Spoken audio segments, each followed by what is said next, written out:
අතීතයේ නිමල පැතුම වී මගේ හද තුල ඔබ ඉන්න ඇති ඒ හින්දා යලි සෙනෙහසිතින් අපි ආදරයෙන් හමු වෙන්න ඇති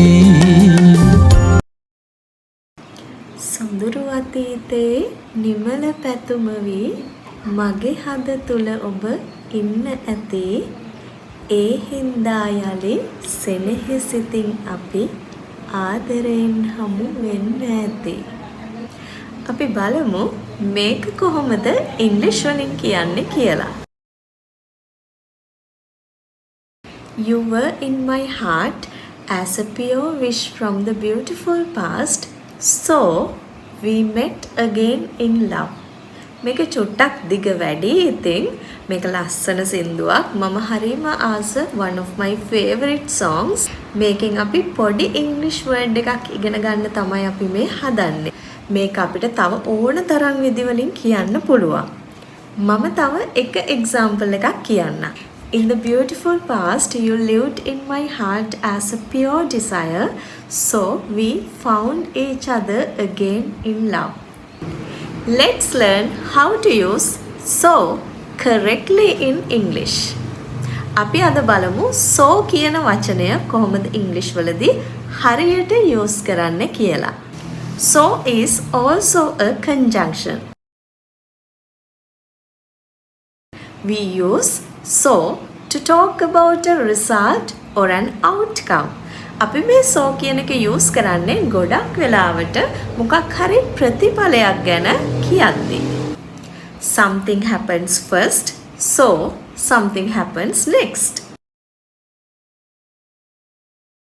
මොකක් හරි දෙයක් වුණාම ඒක නිසා තව දෙයක් වෙනවා කියලා කියද්දි තමයි අපි මේ so කියන වචනේ use කරන්නේ. සිංහලෙන් කිව්වොත් ඒක නිසා ඒ හින්දා අන්න ඒ වගේ මීනින් එකක් අපිට මේ වර්ඩ් එකට ගන්න පුළුවන්. මොකක් හරි හේතුවක් නිසා තව මොකක් හරි දෙයක් වෙනවා කියලා කියද්දි තමයි අපි මේ so කියන වර්ඩ් එක use කරන්නේ. Let's take our example song again. You lived in my heart. ඒක තමයි මුලින් උනේ. ඔයා මගේ හදවතේ ජීවත් වුණා. We met again in love. අපි ආදරයෙන් හමු වුණා. ඒක තමයි ඊට පස්සේ උනේ. ඉතින් අපි මේ දෙක කනෙක්ට් කරන්න so කියන conjunction එක use කරනවා. The part before so is the reason, the part after so is the result.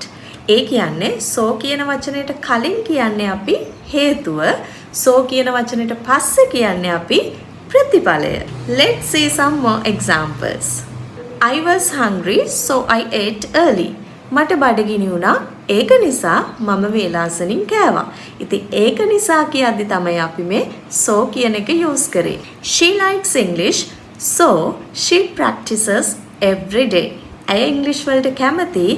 ඒක නිසා එයා හැමදාම ඉංග්‍රීසි ප්‍රැක්ටිස් කරනවා. ඉතින් ඔයාලට මොකක් හරි දෙයක් නිසා තව දෙයක් වුණා කියලා කියද්දි මේ so කියන conjunction එක use කරන්න පුළුවන්. Follow Easy English with Hindi for more grammar lessons with Sinhala songs. Bye!